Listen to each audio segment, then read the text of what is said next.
month, our senior investigative correspondent Lisa Myers revealed that the Army was opposing efforts by a Pentagon office to let U.S. troops test a new Israeli anti-RPG device called Trophy.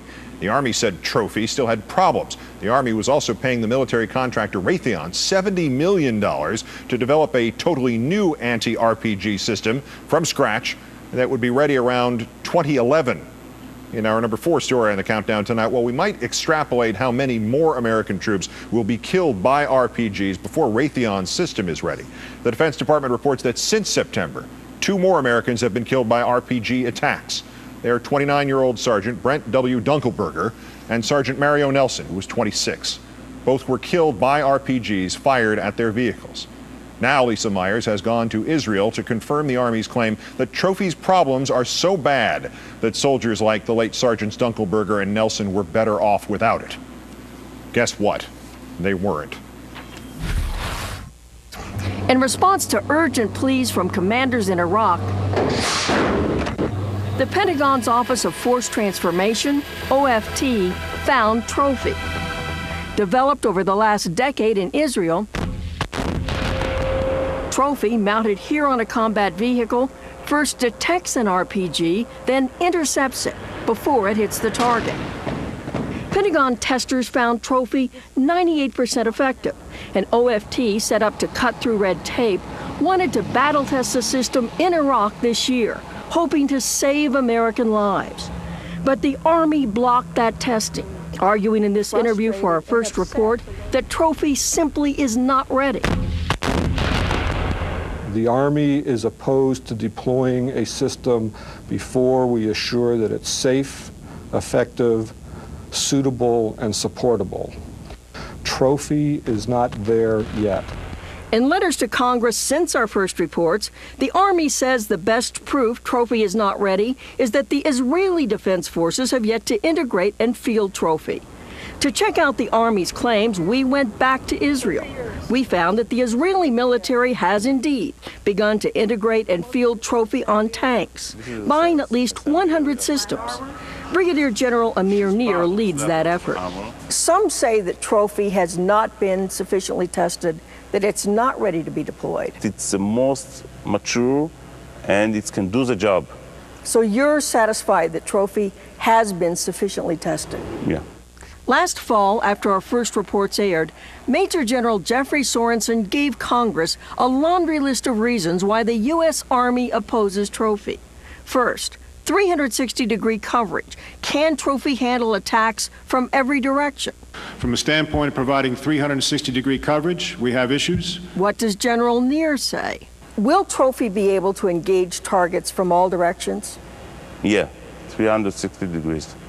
360-degree coverage? Yeah. You're sure? Yeah. Second, can Trophy reload automatically, or would soldiers have to climb out of the vehicle and manually load the weapon, perhaps under hostile fire? From the standpoint of an autoloader that's not yet developed, we have issues. We went to Trophy's manufacturer, Rafael, to see if there is an autoloader. So this is the autoloader? Absolutely, this is an autoloader. The U.S. Army says you don't have an autoloader. Well, this is an autoloader. Third, what's the collateral risk to troops when Trophy intercepts an RPG? After our first report, the Army told Congress it has serious concerns about soldier safety. The Israeli Army's view? How much additional risk do you believe there is to the troops? As far as we tested it at most 1%. So not a significant risk? Not a significant risk. In fact, the Israelis argue that Trophy, while not perfect, will provide much-needed protection for troops and save lives. The same conclusion reached by Trophy's backers in the Pentagon. We wanted to ask the U.S. Army about all this. General Sorensen first agreed to an interview, then canceled it. The Army also refused to answer any of some 30 specific questions we submitted. The Army did give us a statement saying the U.S. Army is dedicated to ensuring our soldiers deploy with the best force protection capability and is working on a system to counter RPGs. When will that system, being built by Raytheon, be ready? The Army previously told us it could get to the troops in 4 years, by 2011. but now declines to say whether it is still on course to meet that deadline. Later this week on Nightly News, we will reveal new internal Army documents that show just how far the Army actually went to block Trophy, even from further testing, and why. Keith? Lisa, we mentioned Sergeants Dunkelberger and Nelson, the recent RPG fatalities. They were both in the Army. Hard to understand viscerally what the Army has to gain by going with Raytheon here, off in the distant future. The Army will be out about $70 million. Who knows what the human price will be? Is it off base? Is it out of bounds to wonder whether some politician is doing Raytheon's bidding here? Keith, we have found no evidence that a politician is involved in this. Based on all our reporting, Pentagon sources, congressional sources, the Army's own documents, it seems to be that the Army officials consider Trophy a threat to their crown jewel, the $160 billion Future Combat System, which is the largest procurement program ever in the Army. Under FCS, it's under FCS that the Army is paying Raytheon to build an RPG defense system from scratch. Now, Trophy's backers say, look, guys, build your system. Go ahead and hire Raytheon. But let us battle test Trophy, because in the next 4 years, we could save a lot of lives.